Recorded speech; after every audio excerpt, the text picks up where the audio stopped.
آج جس سورہ کے فضائل کی بات کریں گے ان فضائل میں اگر کوئی انسان دنیاوی آسائشی چاہتا ہو، آسانیاں چاہتا ہو تو اس کے لیے یہ بہت مؤثر ہے۔ اس کے ساتھ ساتھ اگر کوئی شخص بیٹے کا خواہش مند ہو تب بھی یہ وظیفہ کر سکتا ہے۔ کوئی مشکل آن پڑی ہو جو کہ حل نہ ہوتی ہو تو اس سورہ کی فضائل کی مدد سے وہ حل ہو جائے گی۔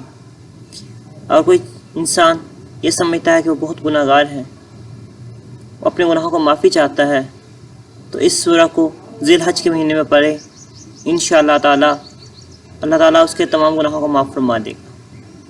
اس کے ساتھ ساتھ جسم میں ترقی کے لیے بھی یہ بہت مجرب ہے، اور اس کے لیے ختم کرنا ہے، اس ختم کا طریقہ کار کیا ہے اس ویڈیو میں ڈیٹیل سے بات کریں گے۔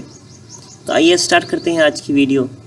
اگر آپ نے ابھی تک ہمارے چینل کو سبسکرائب نہیں کیا تو کائنڈلی ہمارے چینل کو سبسکرائب کیجیے گا، ویڈیو کو لائک بھی کیجیے گا اور شیئر بھی کیجیے گا تاکہ دوسرے لوگ بھی اس سے فائدہ حاصل کر سکیں۔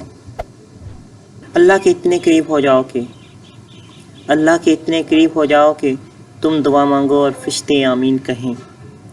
اعوذ باللہ من الشیطان الرجیم، بسم اللہ الرحمن الرحیم۔ یوٹیوب کے M.M فہیم چینل کے ساتھ میں ہوں محمود فہیم۔ میں تمام دیکھنے اور سننے والے ناظرین کو میرا اور میری ٹیم کی طرف سے السلام علیکم ورحمۃ اللہ وبرکاتہ۔ آج قرآن مجید کی جس سورہ کی فضائل کی بات کریں گے وہ سورہ قرآن مجید کے 30ویں پارے میں 89 نمبر پر موجود ہے۔ سورہ کا نام ہے سورہ فجر۔ یہ سورت دنیاوی آسانی اور آسائشوں کے لیے بہت مؤثر ہے۔ ایک قول کے مطابق یہ سورت مسلمانوں کی حوصلہ افزائی کے لیے نازل ہوئی اور یہ بات ذہن نشین کرائی گئی کہ مال کی فراوانی اور مال کی قلت اللہ تعالیٰ کی آزمائش کے دو رخ ہیں۔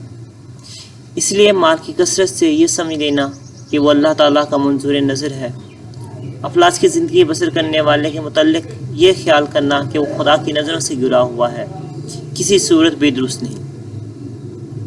یہ دونوں چیزیں انسان کی آزمائش کا ذریعہ ہے۔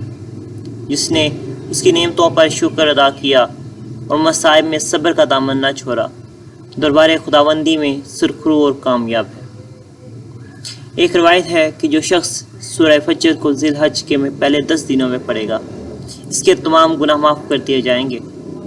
اگر کوئی شخص اسے ذی الحج کا پورا ماہ پڑھتا رہے تو اللہ تعالیٰ قیامت کے دن خاص نور عطا فرمائے گا۔ جو شخص اس سورت کو فجر کی نماز کے بعد روزانہ تلاوت کرنے کا معمول بنا لیتا ہے، اللہ اسے روحانی خوشی عطا فرماتا ہے، وہ دنیا کے غم اور فقرات سے ہمیشہ بے غم رہتا ہے۔ رزق کی ترقی کے لیے اس مبارک سورت کا ختم پڑھنا نہایت مجرب ہے۔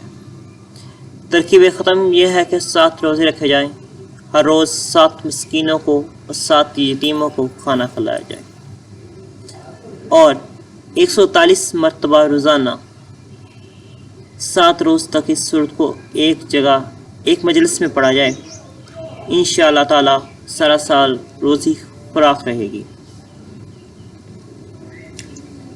بیٹا پیدا ہونے کے لیے جو شخص چاہے کہ اس کے لڑکا پیدا ہو تو سورہ فجر کو باوضو 100 مرتبہ پڑھ کر اللہ تعالیٰ سے دعا مانگے، انشاءاللہ تعالیٰ لڑکا پیدا ہوگا۔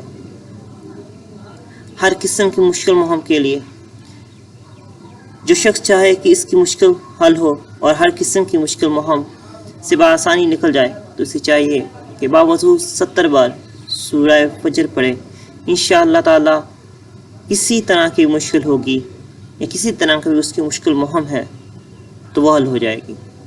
اس کے ساتھ میں اللہ تعالیٰ سے دعا کروں گا کہ اللہ جب میں نفس کے بہکاوے میں آ کر تیغ راہوں کے مسافر بننے لگوں تو اپنے نور کی روشنی سے مجھے راہ ہدایت دکھانا، آمین۔ اللہ تعالیٰ آپ سب کا اور ہمارا حامی و ناصر ہو۔ السلام علیکم ورحمۃ اللہ وبرکاتہ۔